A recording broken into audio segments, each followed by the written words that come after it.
Hello, everyone, and welcome to our Distinctive Women interview series. Here with us today, we have our Distinctive Women member, Dr. Vivien Brown. Welcome, Vivien. Hi, Ashley. It's a pleasure to be here.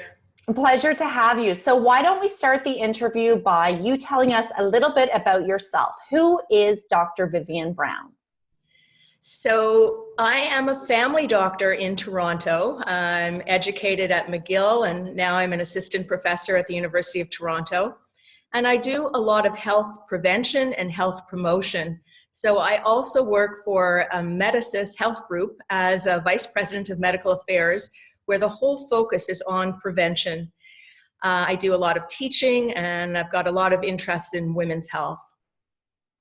And you have some very exciting news with your recent book launch. Sorry. Yes, I do. I'm excited about the book. I wrote a book, A Woman's Guide to Healthy Aging.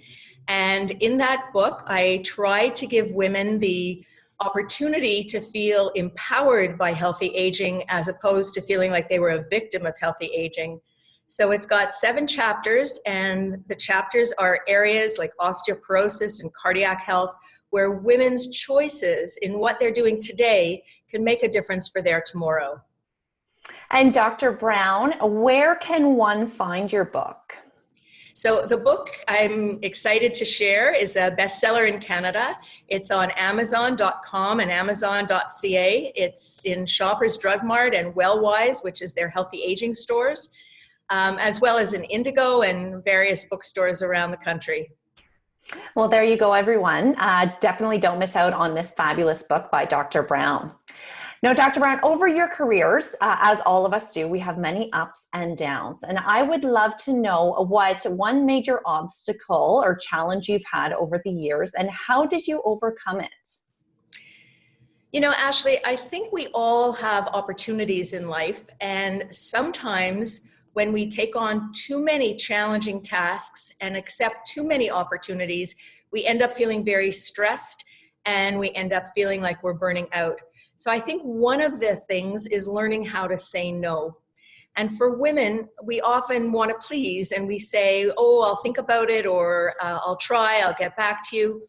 But in learning how to say no, what you're really doing is accepting when your plate is full, when there's enough for you to do so you feel satisfied, but you understand that taking on more is just too stressful.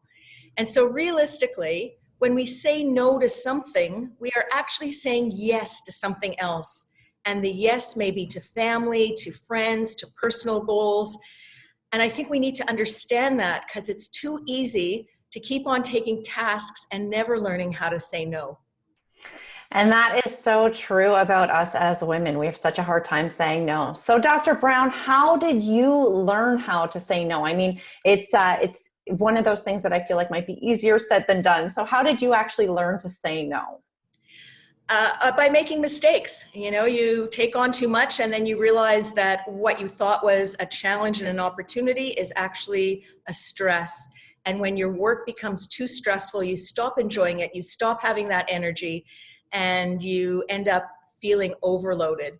And I think for me, what I have learned is when I do take on a big responsibility and I'm excited about that new role, excited about that responsibility, it means I have to let something that I'm already doing go, because we can't just keep saying yes without putting something aside. Our plate is can only take on so much.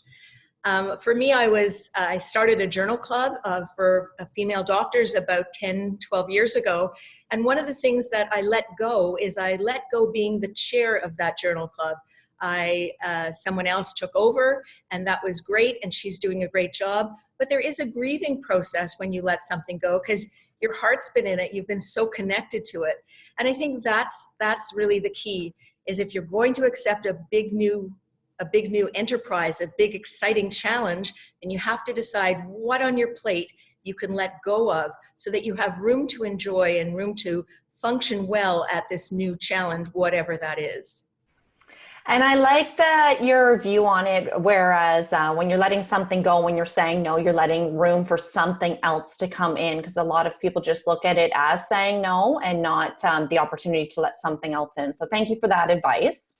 Exactly. You know, when I introduce myself, I'm also a mother and a grandmother and very involved with family. And when we say no to something, an opportunity at work, we may be saying yes to family time, which is so important and so precious. One of the issues around healthy aging is social connectedness, being connected, not just putting in time, but being connected to what you're doing. And for me, that's often family things as well. Yeah, I think that's a great point also. So thank you for that, Dr. Brown. And to end on a positive note, I would love to hear about one of your proudest moments in your career and as an entrepreneur. Well, thank you for that question, because it gives me the opportunity to share with the audience one of the things that I am truly proud of, and that is the creation of an HPV Education Week in Canada.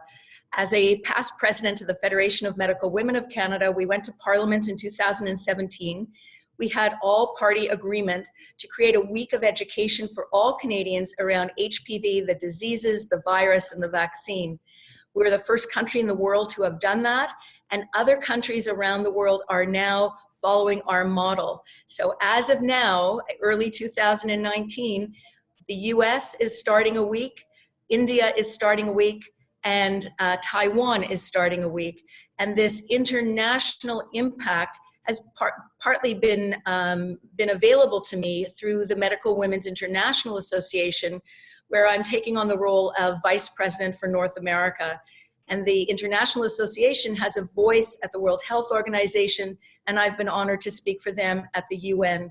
So what I do locally, provincially, nationally, is now international, and really is a life-altering and life-saving endeavor to really try and prevent the various cancers associated with HPV through education. That's tremendous, Dr. Brown. So congratulations on your endeavors. Thank you, Ashley. Well, I want to thank you for taking the time to be here with us today. And for anybody who would like to learn more or connect with Dr. Brown, her profile is on our website, distinctivewomenmagazine.com, and her profile will lead you to her websites where you will be able to learn more and connect directly with Dr. Brown. So thank you so much for your inspiration and insights and taking the time to be here with us today. Ashley, it's an honor to be part of Distinctive Women, and I'm looking forward to meeting the various distinctive women that are members of this wonderful organization. Thank you so much.